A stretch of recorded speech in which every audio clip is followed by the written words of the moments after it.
And if this is your first time giving your mind a little love, I have a few goodies for you. First, don't forget to subscribe so you never miss an episode. And second, sign up for the Morning Mind Love. Think of it like a weekday oracle from your highest self to help you start each day with a positive focus. Plus, you'll get 2 gifts absolutely free: a 30-minute binaural meditation and 30 days of journaling prompts to help you remember who you truly are. So join over 9,000 people and go to mindlove.com to sign up. Welcome to Mind Love, episode 299. Today's episode is all about using emotions to tune into your subconscious mind. I'm interested in the truth. I want to know, why did I say that? Why did I get in that same relationship pattern again? I want to not do those things. I want to not do things that are harmful to me or others. So I need to know why I'm doing what I'm doing. I want more peace. I want more kindness for myself in the world, all those things, And one of the metaphors that's really worked for me was just referring to your shadow self as the basement of your psyche. It's dark and damp down there, and there's stuff we haven't looked at in ages that need to be brought out and given away, sold in the yard sale, recycled. We push stuff into the psyche that we don't want to deal with because it's too painful. We're ashamed of it. We don't think we have the capacity to deal with it. That's why so many of us wait so long, which actually can be quite wise, to unpack trauma and all those things. Turn up your frequency with Mind Love. Bite-sized brain hacks for seekers, dreamers, and doers. It's time to give your mind a little love with your host, Melissa Monti.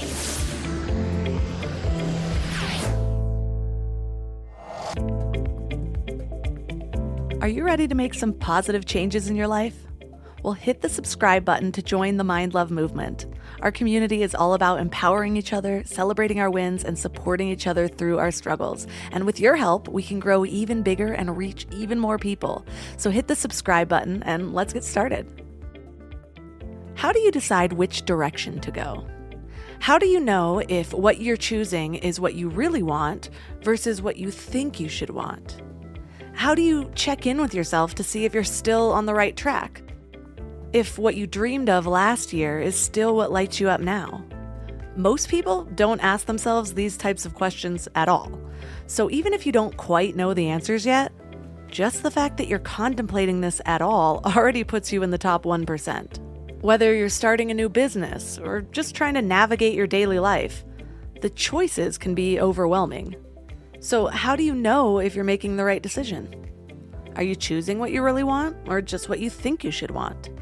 So many people are just living on autopilot, doing what they've always done, and wondering why they're so unhappy. And at least here in America, most people are unhappy. In fact, a poll from just 2 years ago found that people are the unhappiest that they've been in 50 years. Only 14% of Americans said that they were very happy, which was down from 31% just 3 years before. And I know the last few years have been difficult, so that's somewhat expected. But I don't think people realize that their own choices play a huge part in their happiness. I feel like this is coming up a lot lately, but I also think it's really important to note that sometimes it's our choices that get us into situations that make it more likely for terrible things to happen. I can point to my 20s as evidence for this. Sexual assault, addictions, a traumatic relationship, legal trouble. So many things happened to me that at the time seemed out of my control. But I have to ask myself, why weren't these things happening to my friends who had their lives together? What came first, my choices or my problems? I'm watching the same thing happen to a family member of mine. In the last year, he's been in his second motorcycle accident, back in rehab, and was carjacked. And during the carjacking, he was stung by a bee, which he's allergic to, so he was rushed to the hospital for like 3 reasons at once. It's not like he chose most of these things. But I personally believe that when you're living out of alignment, when you don't know how to choose what's best for you on a soul level, maybe you're just more vulnerable to the crazy. 10 to 15 years ago, my life was like a bad movie. I was always trying to dig my way out of something. And now, sometimes my good luck is laughable, like too good to be true laughable. I'll give you an example. I was in Mammoth once and it was snowy, so chains were required. Well, I got the wrong chains, so we couldn't get them on the car, and we were stuck in this parking spot on a hill trying to figure out what to do. Just then, the exact same vehicle pulled out of a parking spot and drove off, and one of his chains just neatly fell off, literally right behind my car. My jaw dropped. I even waited for like 30 minutes to see if he'd come back, and he didn't. So I put it on my wheel, and it was exactly what I needed to get out of there. Or just the other day, I went to buy emergency diapers and realized I left my wallet, which is such a bigger deal when you have to pack up a toddler and a newborn. So I was super frustrated and about to angrily pull out and go home and try again. And there was just a $20 bill stuck to a Post-it note right next to my tire that said, "Love you," with a smiley face. Stuff like that happens to me all the time, and I can't help but get full body chills because I just feel guided and protected. The problem is, when we're trying to make big life choices for ourselves, we stress ourselves out, which makes it even more difficult to think clearly. I've already spent so much time on this. Will my parents be disappointed? What will people think? What will make the most money? We get so logistical about everything that we forget that maybe our soul already knows what's best for us. So, how do we tap into that wisdom? How do we align with what our highest selves already know? That's what we're talking about today. Our guest is Danielle LaPorte. She's a renowned author, speaker, and entrepreneur. You've probably already heard of her because she's helped millions of people all over the globe access the power of their emotions and intuition to make better life choices. You might recognize her from her method called Desire Map, which shifts the traditional focus from setting goals to determining how you want to feel in life. Well, now she's taking this one step further, discovering how access to her inner wisdom has shifted over the years. So 3 key things we will learn are how to use shadow work to explore the basement of your psyche, how to embrace healing by releasing the wounded story, and how to tap into the heart's wisdom and guidance. I used to be one of those people who had grand plans for a big healthy meal every Sunday night, and I'd make these elaborate meal plans, buy all the ingredients, and then Wednesday would roll around and I'd be staring at that wilted spinach, ordering takeout again. Shopping, planning, and cooking food really can be simple and stress-free, and that's why I love Hungry Root. Hungry Root takes stress out of mealtime by filling your cart with personalized picks and planning your week of meals, getting smarter with every order. With over 15,000 recipes to choose from each week, many ready in just 15 minutes or less, it's so perfect for those nights when you have no energy left. What I love most is their smart cart technology.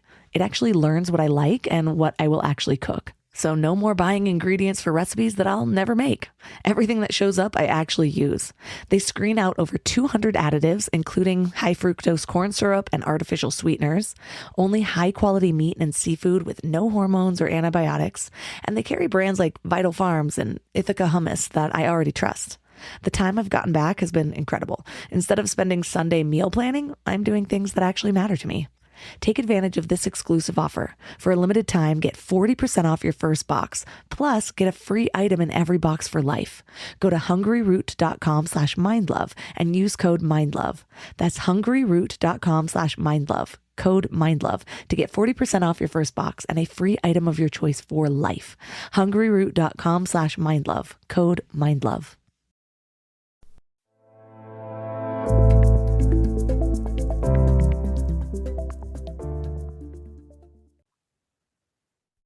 And now let's welcome Danielle LaPorte to the show.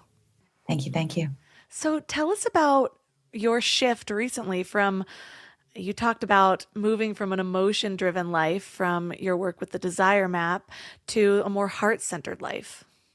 A series of revelations and tough calls and dark nights of the soul.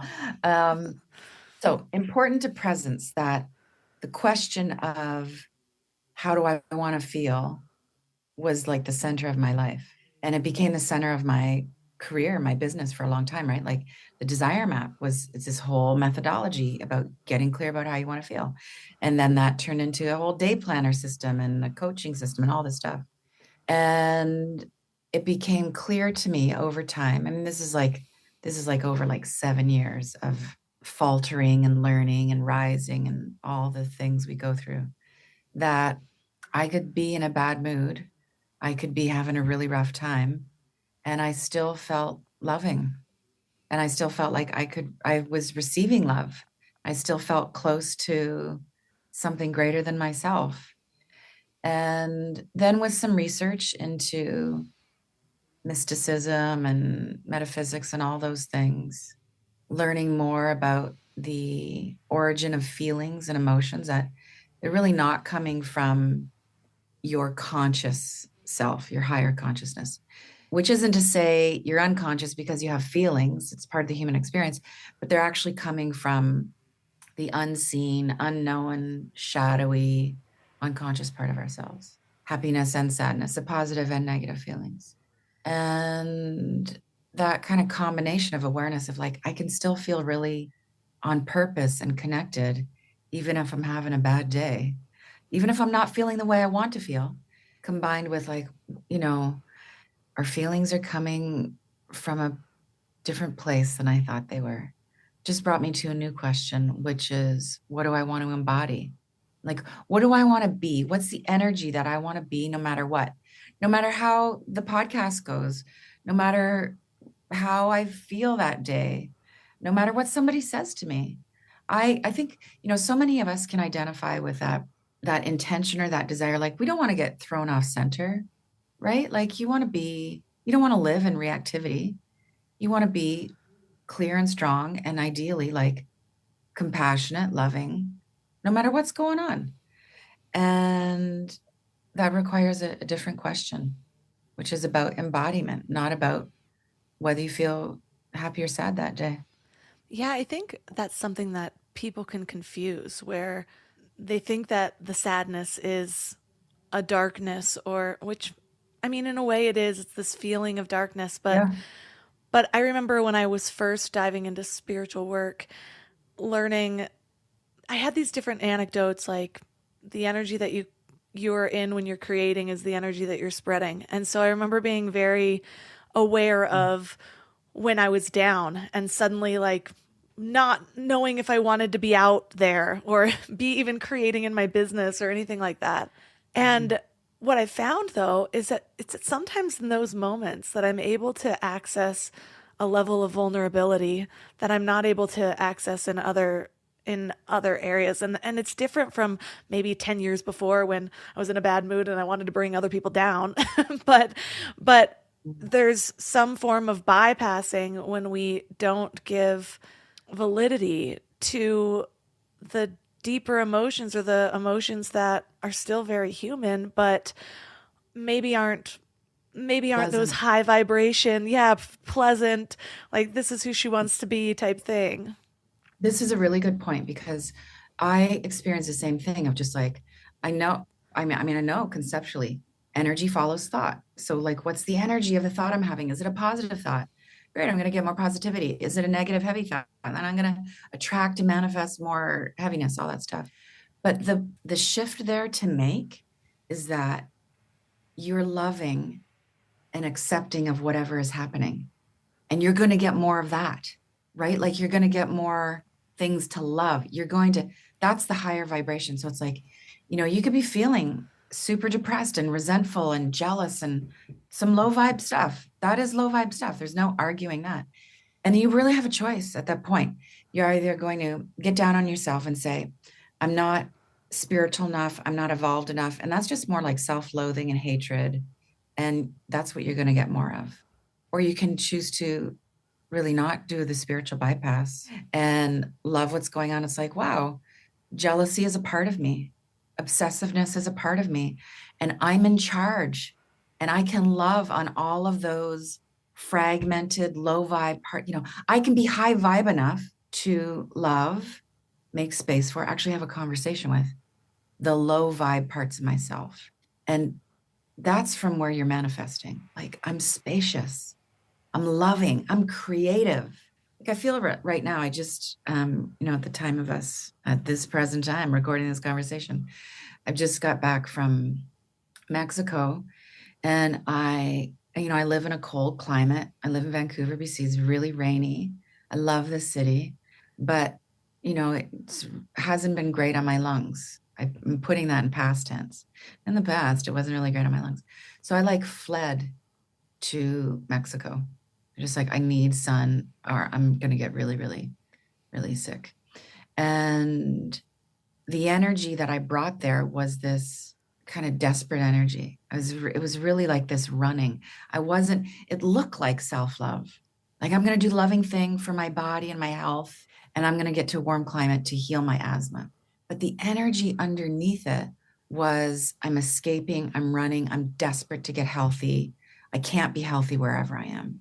And so I manifested a lot of challenges when I got there. Like, for one of the hotels, as soon as I walked in, mold. I mean, I'm so sensitive to all this stuff now. It's just like, and I said to my man, like, don't even put your bags down. We got to go. And the next place, so noisy, I couldn't sleep. Like, all I wanted was sleep. So if I would have, I'm telling the story to like just identify like how we make the choice. If I would have gone with the energy of like, I'm going to heal myself instead of I'm running away because I can't take it, I'm desperate for healing, I probably would have had a very different trip when I got there. And I got it towards the end of the trip. It took 3 weeks. And finally I got to the place of like, you know what? I can heal no matter what, because I am loving, I am spacious, I'm strong. And then the trip shifted and I got some sleep.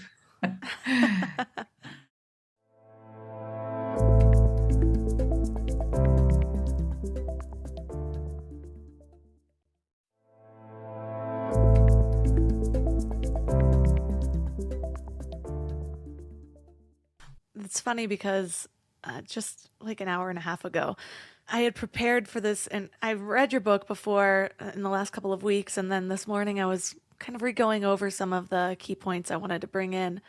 And I was just feeling the really high vibrational energy, right? And I had about an hour and a half and I was like, I need to go to UPS to return some things. And so I went in, I returned a bunch of stuff, came out. I'm 9 months pregnant right now. So Oh, wow. yeah, yeah. And so I come out and I slip on ice and I felt pretty hard on my knee and I caught myself to where, I don't think I feel fine, but my knee hurts pretty Yeah. badly. But there was nobody really around and I just went into a full blown panic attack. I was just like crying and because it was just like that flash. I could cry right now. I'm a little raw, but the only people around where this couple ran up to me and it just happened to be a paramedic and his wife.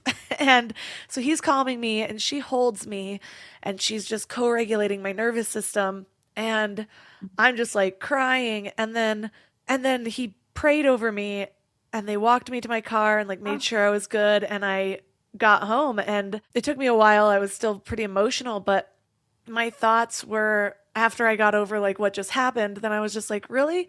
Like now my face is all puffy. I have this interview I've been looking forward to. Like, why is this happening? And the moment that I said that in my mind, I was reminded of a quote in your book where you said, what if we asked why things are happening for us instead of before we ask them to be changed? And Yeah. I'm not saying I wanted to fall or anything like that, but in my mind, I ended up just kind of doing a heart-centered meditation. And when I said earlier how sometimes in those darker moments, I'm able to access this level of vulnerability, it was just this message of, because I was like, now I just feel so raw. And I just heard this voice like, exactly, like you need the vulnerability for this podcast. And I was like, oh, wow. And so I just had my moment reclaiming my energy. But it was just kind of this interesting thing, like, where on one hand it felt so out of control and kind of random and it hurt. On the other hand, it's like a paramedic and his wife and they're coming and they're like, they said all the right, it was exactly who I needed to be there in that moment. And apparently exactly the energy I needed to be in when I was going into this interview. But it's just been one of those days. And the more that I trust that I am being guided and that everything's happening exactly as it should, it just sort of unfolds this. Like I feel a little bit different than I would have if I would have gone into this interview 2 hours ago, but it's in this good way. Like I'm ready to spill. I'm ready to kind of just be the vessel, like what needs to occur now. So that's been my morning. Oh, good one. Yeah, that's so moving. What a great experience to be prayed over. right? Like, even if I don't know what your belief system is, who knows what his belief system actually is? But I just find it so touching. The few experiences I've had where people have been so themselves that they have prayed over me. I find that so moving. And who knows what channel it opened for you, but what I hear in that, like if I would just take that experience for myself is again, it's what we're both talking about like the choice, because you could look at that, or anybody who's listening, and like you get into a fender bender or whatever the hard thing is, and you could say to yourself, first of all, it's such an act of consciousness to say, why is this happening? And then to be loving with it. But someone could not say why, not ask, and just be like, that ruined my day, and pregnant and knee and interview, and I got to put my mascara back on, and shitty day and all those things. When I have close calls like that, instead of thinking, my God, that car almost hit me, I think, look how protected I am. That car didn't hit me. And it's like a huge paradigm shifter. Like, look how protected you are. You got a paramedic who prays, and his wife. Like, bumps are going to happen. We're going to slip. We're going to hurt things, even in sacred times of like, when's your due date? February 22nd. February. Oh, you're going to have a Pisces. No, you'll Yes. have an Aquarius. Yeah. Yeah. Is this your first baby? No, second. And my last one was due on February 22nd as well. Oh, wow. But he was born on the 24th. He's a Pisces, though. So it's probably going to be two Pisces, I think. Cool. Oh, yeah, you will have a Pisces. Sorry. My son is born very close to that. It's the I remember cusp. he was holding on. It's very cuspy. He was holding on because I know he wanted to be a Pisces because, well, he is who he is, but just that tenderness that they have. Yeah. That's exactly how I felt. It was just, and it's been my greatest focus. And I keep saying that lately life has been like the Instagram algorithm, like really creepy, where you say something out loud and all of a sudden it just presents itself to you. And so my focus has been just really feeling that guidance, feeling that relationship. And so, yeah, I don't know that man's beliefs, but I believe in the power of Mhm. prayer, intention. It's the same energy for me. So I'm able to receive it regardless of the place that I trust the place that it came from, is basically what I'm getting at. And so what I got in that moment, though, was that I've been asking for guidance and trying to spend more time in that place to develop the relationship. Because so often we're like, yeah, I want this, but we're not willing to spend the time to create the space, to have the stillness in order to develop it. And so that's what my focus has been. And when I came back home, I probably would have ended up doing some other tasks first and then doing the interview, but instead, the only thing I could really handle in that moment was just recalibrating my energy. And so I ended up in my own meditation, and I was reminded by another quote in your book that basically was about how we so often are looking for these higher thoughts outside of ourselves, searching for quotes, reading more books, and I find those things helpful. But the greatest thing that we can do is really just tune into ourselves and realize that those higher thoughts aren't outside of ourselves. They're right there. And so instead of being like, okay, well, what do I need? I need somebody else to come comfort me. I need this. I'm grateful for what came to me. And then I was able to just sort of tune in and give myself the rest and, see what came through in those moments. And I ended up kind of hearing my own guidance. This is exactly, I'm fine. And this is exactly how it was supposed to happen. And really focusing on that heart space, which was a great reminder from your book. You talk about how the heart is the greatest source of electromagnetic energy in our bodies. And I know that I can get caught in my head and I have all of these higher thoughts in there, memorized or my own, but I can feel it. It's like I can feel myself living in my head. And so I took that time to just move down into my heart and just feel until I felt calm. And I just knew that it was exactly what I was supposed to do. It's right there. Inspiring. It's what I need today too. Every day. Yeah. You talk about how in order to really get these messages or it's like a healing work, but you talk about how our greatest work in this lifetime is making the unconscious conscious. And I'd love to hear just go deeper on that, because I know for some people that might sound completely foreign, and for others, there's this sort of balance between, oh, well, what's shadow work? Do I go in the past? Do I go in the future? And there just seems to be a lot of confusion. I've been getting a lot of questions lately. So when you talk about making the unconscious conscious, what is your process, or what does that look like? I would say that's my shorthand definition of shadow work. And I want to know, I'm interested in the truth. Like, I want to know, why did I say that?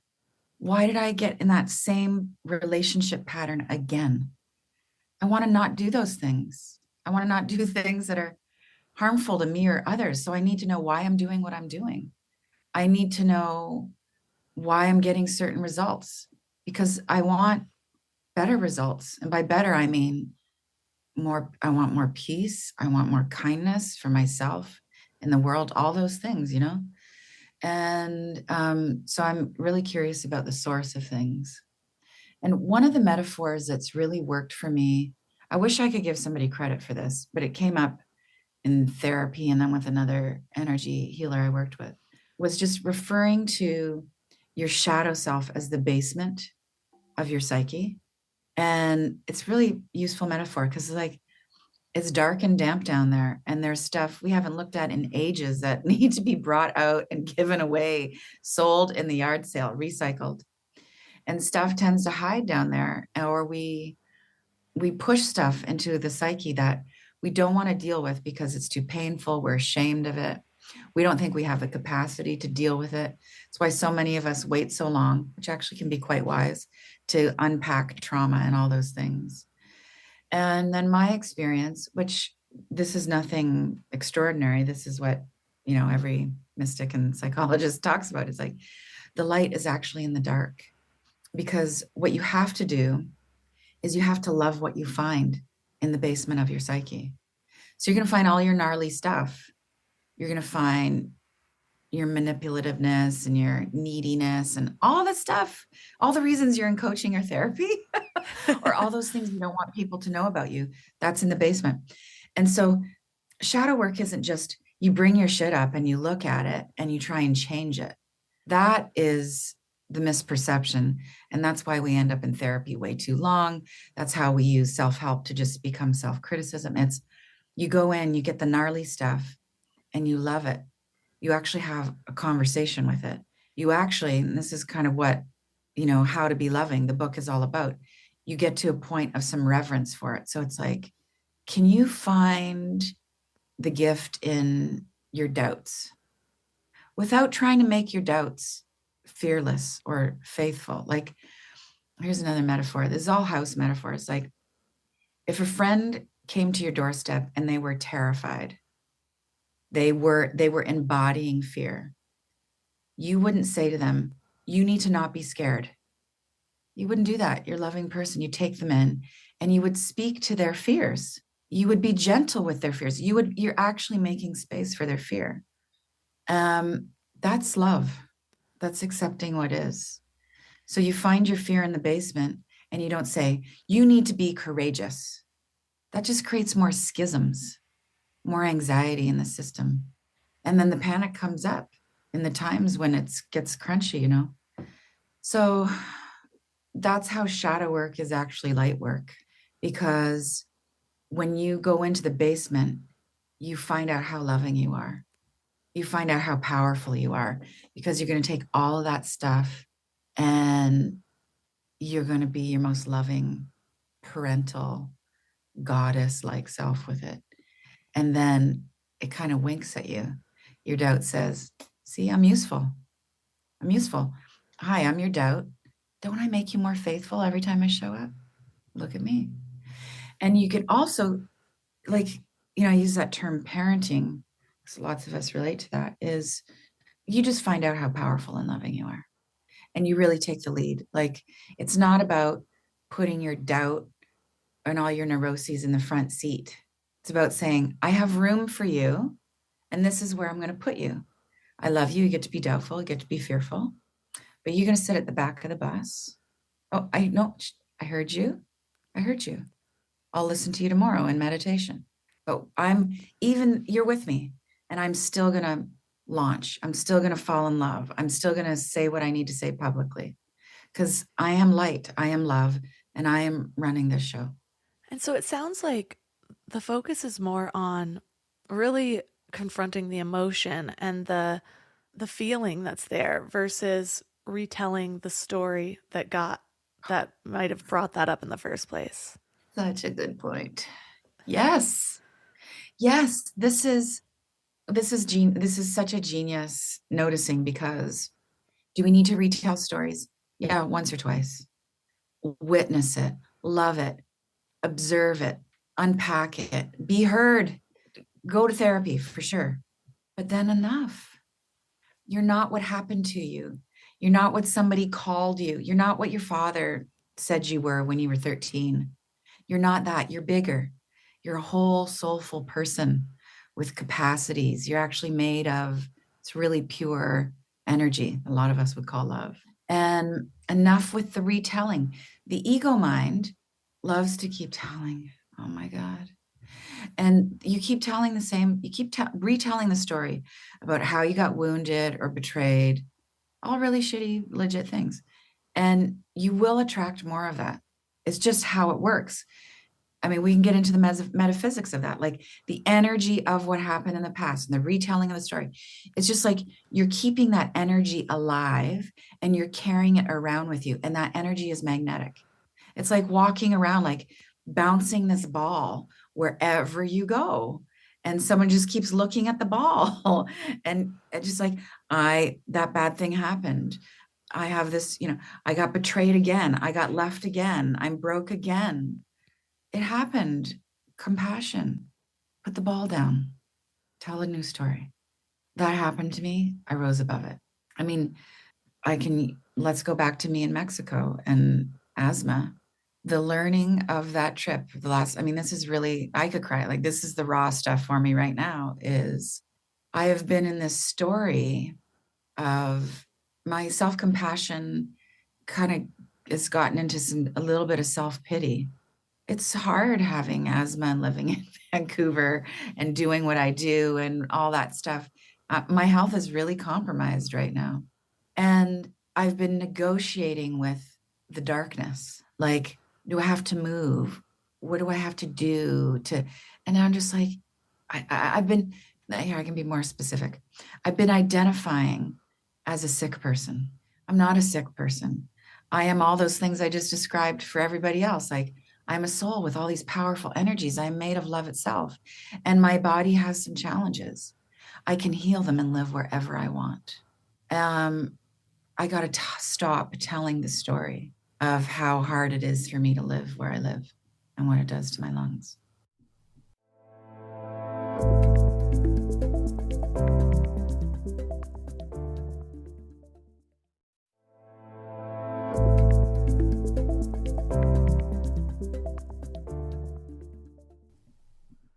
And so when you go through that process and you stop telling that story, I love the it. The ego squirm. Yeah. That's what happened. Yeah. And I love what you say about how when we start to look at the ego, not necessarily as the enemy, although Ryan Holiday might have something to say about that, but as behavioral patterns. I find that really freeing. A long time ago, I did an episode with someone and the title was The Ego and God Are One. And he basically was going off about how everyone's demonizing the ego, but it's this part of ourselves. And it's a big part of the human part of ourselves. And in rejecting the ego, we're also rejecting a part of ourselves. And so to see it as a behavioral pattern is something that's like, because I've understood that, okay, just accept my ego. But there's something very freeing about seeing it as that behavioral pattern, because there was something very freeing when I understood how my mind worked when I was healing all of my trauma from my 20s. And I'm like, I feel like I'm just broken. I have all these things. I have so many things that I need to heal. And yes, I do believe I can heal them, but why do I have so much more than everybody else? And that was my story. But then when I started to understand, well, you just pick them off one by one, you change the pattern. And so the same thing with the ego, with these parts of myself that I thought maybe were bad parts of myself. Maybe I could never be who I wanted to be. And so seeing it as that allowed me to release it in such a way where instead of resisting it so often, I was able to work with it. And I'm still working with it. And I probably always will be, And so, As long as you have a mind, you're going to have an ego. The mind manufactures the ego. So I'm on the side that includes everybody. But the ego is not the enemy. You made it. This is, what the other gentleman was saying is the ego and God are one. Yeah. Let me give you a really feminine, motherly description of that. The ego is your mind baby. You make it. You create it. What if you looked at the ego as one of your children and it's one of your more annoying kids? It's your kid on this worst. It's your kid on its most needy, unmet, manipulative, just trying to be loved self. Like one of the terms I offer in How to Be Loving, which is a nod to, I really love this teacher, Adyashanti, who uses this phrase, egoing. So the way I break that down is, so obviously, ego is more of a verb. It's a way of being, a behavior, as you mentioned, is that instead of, when you do something, some poor behavior, some low vibe thing, instead of saying, oh, I need to get my ego in check. That was so egocentric of me. That was so unevolved, so unspiritual. No, that's where the ego becomes the enemy. And it's just more fracture, more fight. And just even the energy in that, you can just hear it. It's just, who wants that? You can just say to yourself, oh, I was egoing. That's it. And which is, instead of being loving, I was egoing. I just forgot for a minute when I was being a bit of a dick, I forgot that I'm actually loving and compassionate. I was egoing. So much more gentle, so much more medicinal. You've taken the charge out. And what happens is the mind, the ego self, the unhealed self, the shadow, all the same thing, it just starts to relax. What you're doing when you keep loving your ego is you keep saying, I love you. I'm not going to fight with you. And then it doesn't have to yell so loud and say, look at me, I'm so needy. Here's an anxiety attack, or here's more striving, or here's another big, ridiculous goal. Look at me. The ego mind will say, it just feels like, oh, you're looking at me. Okay, maybe I don't need to go crush a bunch of goals today. Maybe I don't need to have you feel all this shame. Okay, you saw me. All right, you saw me. I've had a lot of random kind of addictive patterns, like even I bit my nails for most of my life and I finally healed that. But it's one of those things that I'm reminded of. Oh, a lot of things. But one of the ways was noticing my energy in my body when I would be compelled to be just kind of picking. And so it went from biting pretty hardcore to always picking, and I just could not grow them, or I would for a minute and then I'd break one and then it was just a whole thing. But they were bad, like really low, painful all the time. I remember I used to hate doing laundry because something about getting the wet clothes out would just be too raw on my fingertips. It was not good. And one of the biggest parts of healing that, other than giving it a lot of love, actually trying to take care of the little nubs that I had because it brought a different energy to it, but was I would find myself in certain situations and I would ask myself, well, why now and not an hour ago? What's different about now? And I could tell there was pent up energy in my hands, and I could feel the tension in my body whenever I was compelled to do something like that. So at first I tried to just do something different. I would sit on my hands or whatever. That didn't really work. I would find myself just wanting to pull them out. And so I would just breathe into them and instead focus on seeing how calm I could get my hands. And I would just breathe and picture the breath going into my fingertips. And it was the same way. It was the same process that I learned when I was healing myself from bulimia, was noticing that same energy around that compulsive action. And so I would breathe into my diaphragm, which during those times, I always noticed that I'd feel very contracted, like I'd want to be hiding my abdominal area. And so instead, I would do the opposite, and I'd breathe into it and expand my diaphragm and not worry about what it looked like or whatever it was. So basically, do the opposite of what the compulsion was telling me to do. And so, in these same ways, that's how I look at that kind of egoic nature of wanting to judge or whatever. It was actually happening when I was reading your book. I was reading something very loving, and I got distracted by Facebook, and I scrolled and I saw something, and I was just like, she always posts the weirdest stuff on Facebook. And then I was like, I had that moment where I'm just like, what is this energy? You know, like I post weird stuff on Facebook. People will probably think I'm a weirdo. And so I like just breathed into it. And it's just funny. It's the same energy, just in different parts of my body that's creating this compulsion. And what I've noticed is all I have to do is really breathe into it and change maybe it's the nervous system or the tension, release the tension. And so it reminds me of what you were just saying about how, we have this egoic pattern and we're resisting it. And all that causes is more of those same behaviors or similar behaviors versus just, to me, that breathing into it is the acceptance and the allowance. But for me, that's been able to actually pivot the behavior. That's great. There's so many growth points in there. The breath is love. The breath is love.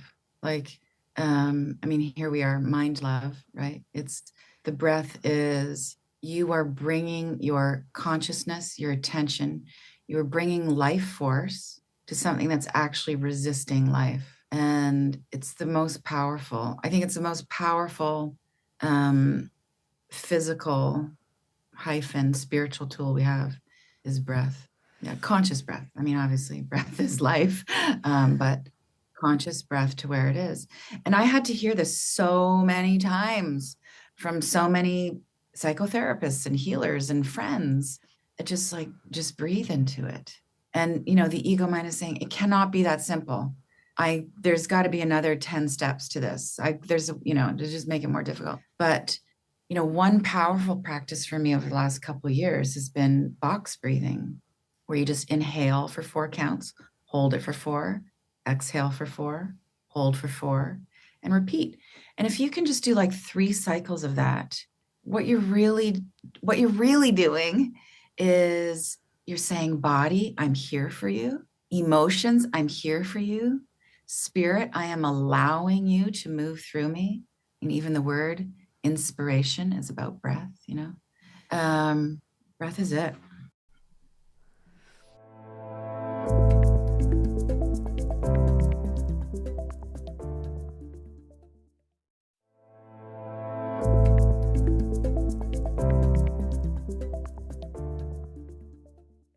It reminds me of what you say about we'll keep going back for more pain until we realize that we are not the wound. And I think that's what the big shift was for me in all of those things, because it was hard not to see so many similar but very different patterns and just like wonder if I'm broken, And so it was really when I released that story. And for me, one of those steps was actually turning it into my superpower as well. It's like, man, look how committed you are to even the worst things. Imagine if you were able to shift your focus to something amazing. And so that became my goal. It's like, all of these patterns are taking up so much space. All I have to do is release them one by one and replace them with something new. And it was over time. It was that self-belief that I wasn't broken, that I wasn't the wound. It was just something to be tended to, something to be healed. And to tend to it, I spent a lot of years ignoring it. And I thought that was going to be a way to move through it. But I didn't realize that it was also, like you talk about, the inner child that's just kind of screaming for that attention. And so, like you said a few minutes ago, I see you. And for me, it was asking, well, what is this need really? Because it's not a real need to self-harm and peel my fingernails off or, or whatever it is. What was the need for you? It was a lack of an outlet of expressing emotions from, I think, previous traumas. I did not allow myself to feel a lot of things. And so I think there were a lot of stuck emotions in my body. So I went through Yeah, kind of a dark night of the soul in the beginning of healing. I was like, I thought this was supposed to feel good, but there was an outpouring of a lot of pent up grief and loneliness and just trauma, I suppose, but it needed to be Mhm. felt without adding to the story. And so for me, that was, I the times I tried to feel it before, it was just me getting in my head, woe is me, self pity party. But when I started to feel it and actually release it instead of feel it and hold on to it with whatever story I had about it, tell it over and over again and then cry harder, that didn't work for me. But the releasing, just the feeling and just focusing on where those sensations were in the body versus the story that I had attached to them or that were attached to them. That's how I think one by one, and it wasn't that easy. It wasn't like, oh, now all these behaviors are cleared up. Yeah, There's a that good overnight. 7 more years of figuring that out, but I understood that it needed to be whatever it was holding on to needed to be released, whether that was the nervous energy of biting my fingernails or whether it was the grief that I had been holding on to since I was 19. Love it. So, one of the things that you talk about is there's a lot about self acceptance in your book, which I think is just the way you describe so many things is almost like poetry. I loved reading your book, but you talk about accepting even your resistance. What does that look like in practice? Super practical. It's well, here's a good example. Resistance around forgiving, right? We all know cognitively, like, and in our hearts, like forgiveness is the way to go. It would make a lot of things a lot better. But then there's usually resistance to forgiving, right? There's an injury, harm has been done, perceived harm, emphasis on perceived, because it's not always intended. And the bypass is you forgive it when you really haven't processed the emotional impact. And that's just, you'll never, like, faux forgiving is just, it's really kind of a step backwards because it's going to come up again. So you can just pray to get assistance with forgiving. It's like, I'm resistant to forgiving, but I want to forgive. I'm resistant to being loving right now, but I want to love. I'm resistant to breaking out of my box or being more prosperous, or most of us are resistant to what we want the most because it's going to require some shift. And the ego wants you to stay the way you are. The mind doesn't want growth. The unhealed self is so comfortable and familiar with being unhealed. So, like, doesn't really want you to take any quantum leaps. So I think when the resistance comes up, you just be like, okay, it's there. That's easier said than done. But like, no judgment about this resistance. And you can ask for it to be dissolved. Whether you're asking your higher self or your heart or your unseen guides, whatever works for you. And then in a more psychological sense, you could celebrate that resistance often means that change is happening. There's actually studies done on this. So, you go to the gym, you make your resolution, and you're on day 5 of going to the gym and you're feeling great.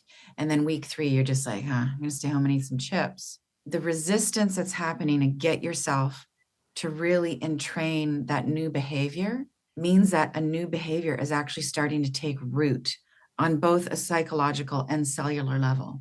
And if you can, instead of fighting your resistance at that moment, but just, and I know this sounds a little counterintuitive because you just like, aren't you supposed to overcome your resistance?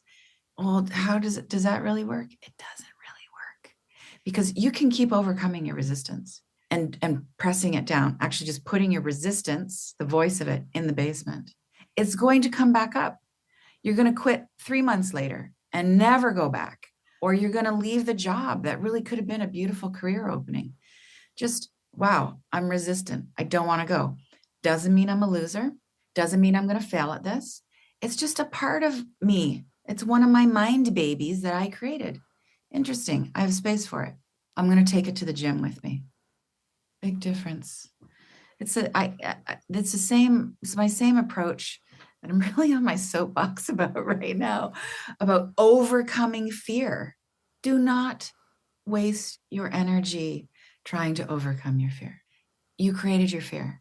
You made it. Why would you want to annihilate, fight with, offend anything that you created? any of your mind children. Don't. Fear wants attention. Give it some attention. Take it with you. It doesn't rule, but it will rule you if you don't pay attention to it. It will be the noisiest kid in the class. I love this visualization of a mind baby. Like, just because I mean, I have a toddler, and sometimes his fits make me love him more. Like his little face, the way his mouth does the thing when he cries really hard, and I'm just like, you're crying over the dumbest thing, but you're so cute, and I love you so much. You know what I mean? And so to That carries through to adulthood. Yeah. Like you're crying. We could say that to ourselves all the time. Like so often it's like, you're crying over the dumbest thing. You actually care about what somebody else who doesn't even know you thinks about you, you know? But I get it. Cry. You good? Let's go. Yeah. pregnancy has definitely brought that to light. It's funny because most of this pregnancy I've been like so different from the last one. I'm just not emotional. And then like last month hit and I'm like, there's a dog out there that's limping. And I don't know the story, but it looks so sad. And so it's just falling apart. Yeah. but it's been a really great practice for me because I am so aware of that, of how ridiculous certain things are. And it sheds light on, you know, yes, these things are even less serious than some of the other stuff, but how serious are the other things, anyways? How serious were the things when I wasn't pregnant? I know that they feel serious in the moment.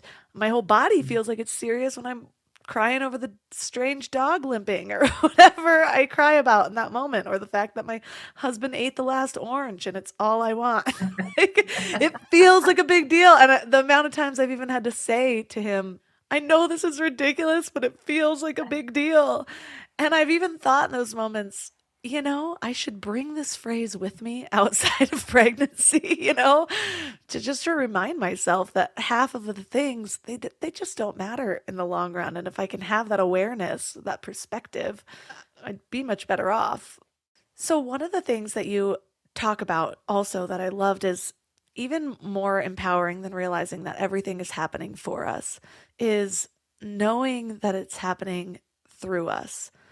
What do you mean by that? That we're not victims, which isn't to say victimizing things don't happen. I mean, lots of us, we're really minded in our own business and something comes for us, for sure. It's that I believe that the soul, my higher self, is dispensing lessons, opportunities, karma to clean up, challenges, blessings all the time. There's like a higher purpose. There's a bigger vision that I can't always see or appreciate. But like the challenge is for me to ... You can fill in the blank. Usually it's just all challenges are facilitating healing. That's the answer. Whether it's asthma or anxiety or any kind of loss or shame or all the things. So that perspective for myself frees me up. That I trust that everything happens for a reason. And it doesn't mean I don't meet things with total compassion. Like, you know, the most terrible things have happened to many people. And I wouldn't, the first thing I would say to them would not be, well, you manifested this and it's happening for a reason.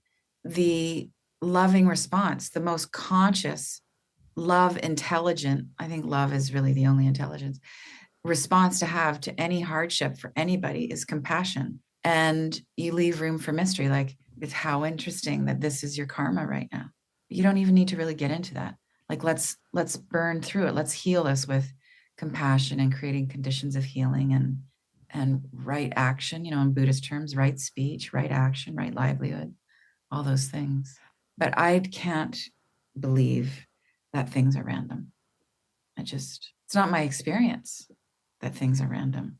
I was open to believing. Is that true? No, I was never even really open to believing in randomness. But my life experience of, you know, my hardships and challenges have always proven to expand me. Always, every single one. I'm more compassionate. I end up being more creative. I end up being more resourceful and resilient. I end up being way more peaceful on the other side of every challenge that gets healed. Every time. Life has never let me down on that one. Yeah, it's always expanding. The universe this, scientific basic. The universe is always expanding, and you are included in that. Yeah, you say our soul is always leading us toward expansion. And that's been my experience as well. And Mm. I used to be able to see it better in hindsight. And maybe that's still true. But what I've found in the last, especially 5 years, I'm able to see it while it's happening much more often Mm. because I've expanded my awareness enough, or I've created the neural pathways, or the open mindedness, or the beliefs. And so there's a groove there that I start to naturally fall into where I am crying on the ice, asking, why is this happening for me? Versus resisting it for so long, fighting it against it until I feel like I'm in a better place. And then all of a sudden I'm able to look back and say, oh, well, now I kind of see, it sort of opens up. But it's funny Yeah. because, yeah, in that moment, I, I wasn't sure because the wife had told me, you know, you might want to just go to the ER, get checked out. And I had a feeling I was fine, but like, do I really have to go to the ER and cancel this interview right now? And you and I had an interview scheduled back in in December, and it was Mm. one of the three times that I had to go to the ER was that day, and I had to cancel the interview kind of last minute. And because I couldn't keep food or water down, and my midwife was like, you should probably go get some fluids. And I'm like, really? I have to cancel this interview? But I was not in a good place, so I did. And I'm like, Yeah. I'm I not doing guarantee it you, I again. probably thought, oh, this is so good because I was so down with asthma. Yeah. So there you go.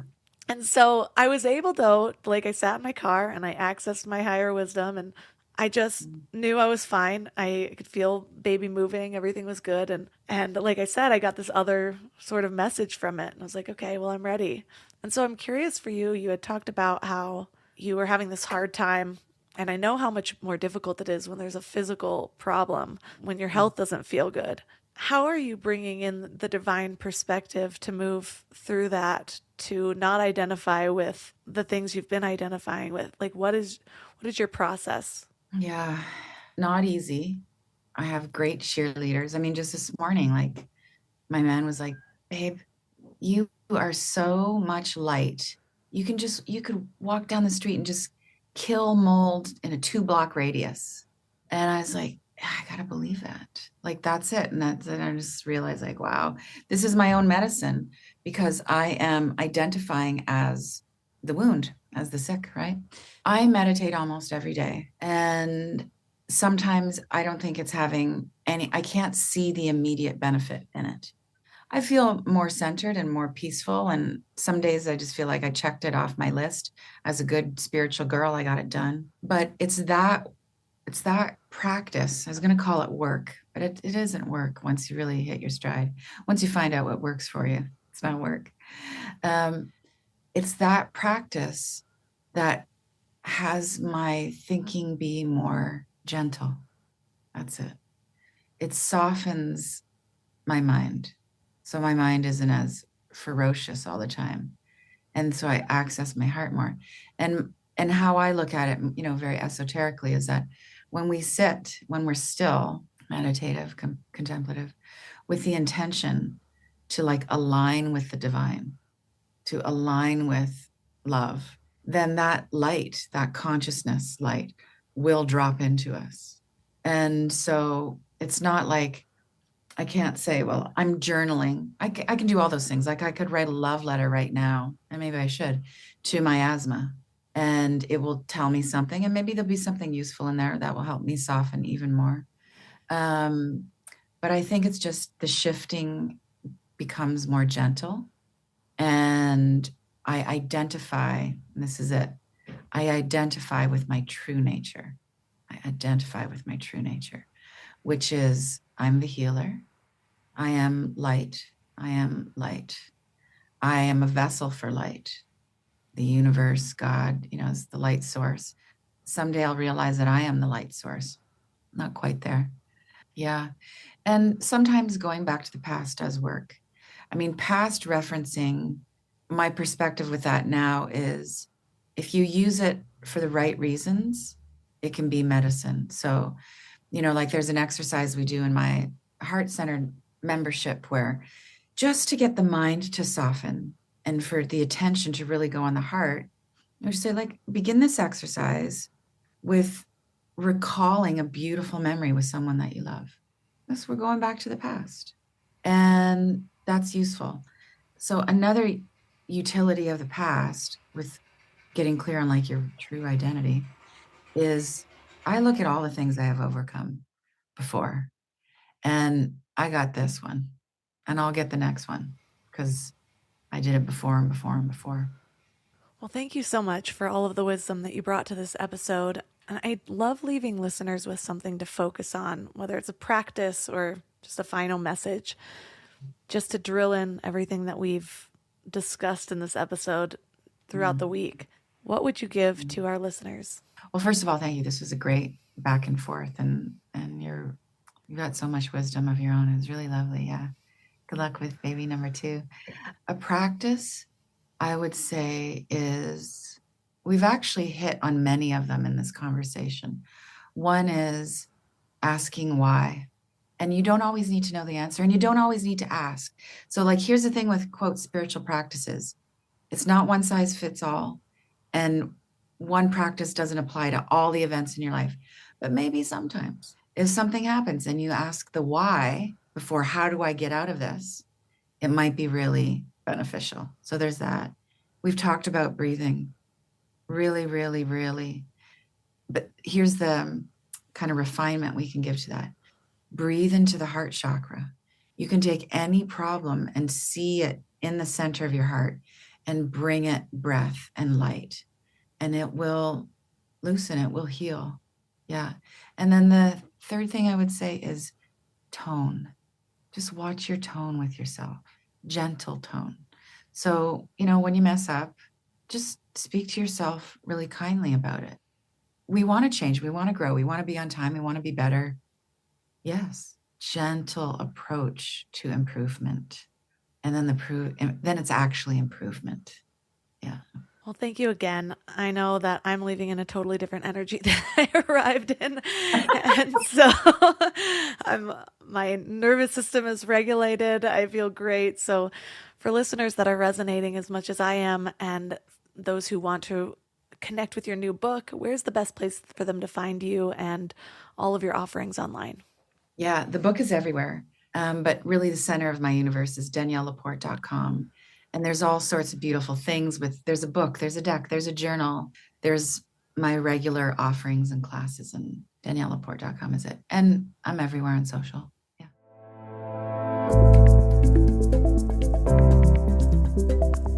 All the links for this episode will be at mindlove.com/299. Your challenge for this week is to deepen your relationship with yourself by starting that inner dialogue. So start expecting that you already have the answers somewhere. So instead of leaning into the energy of stress and confusion and overwhelm, just breathe into that heart chakra. Place your energy right where your heart is and breathe. The breath alone will help you to release some of that stress. But that's how we tune in to the energy of that space, is just by placing our attention there. And then either ask a question or sit in stillness and see what arises. But expect that you already have the answers somewhere. And see how that changes your dialogue with yourself. See how that changes how you access your own wisdom. And let me know how it goes. Reach out to me on Instagram at mindlovemelissa. But I get it. There's a lot of choices that we make every single day. I believe I've heard 35,000 choices that we make every single day. But remember, this is a fun process. You are crafting your life right now. You're building the situation that you want to be in. But I've got some good news for you. If you need a little help with that, this is exactly why I created the Mind Love membership. It's because there's so many things to intentionally create, like our goals and our discipline and our habits and priming our minds for change and our purpose. So for each of these big things, I've not only created masterclasses, but I've also partnered with some of the top guests on the show to create even more masterclasses for you to access. Each of these will hold your hand through designing one of these very important parts of your life. And new ones are coming up every single month. So you can find out more information at mindlove.com/membership. You also get a ton of meditations, access to early release episodes, and ad-free listening. So find out more at mindlove.com/membership. You can also find all of my sponsors at mindlove.com/sponsors. And if you love this episode, please consider sharing it. Just take a screenshot and tag MindLove Melissa and Danielle LaPorte. And that's all for today. So thanks for giving your mind a little love today, and I'll see you next week. Thanks for tuning into Your Higher Frequency with Mind Love. Head to mindlove.com for a free gift to keep your vibes up until next week.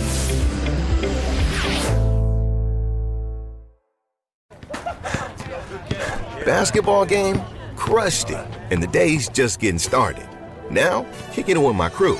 When I need a quick snack, Go-Go Squeeze Active Fruit Blend with electrolytes pouches are always in the starting lineup. Made with real fruit and select electrolytes. And so tasty. From workouts to hangouts to whatever's next, I go with Go-Go Squeeze Active. Snag yours on your next store run. Available on Amazon.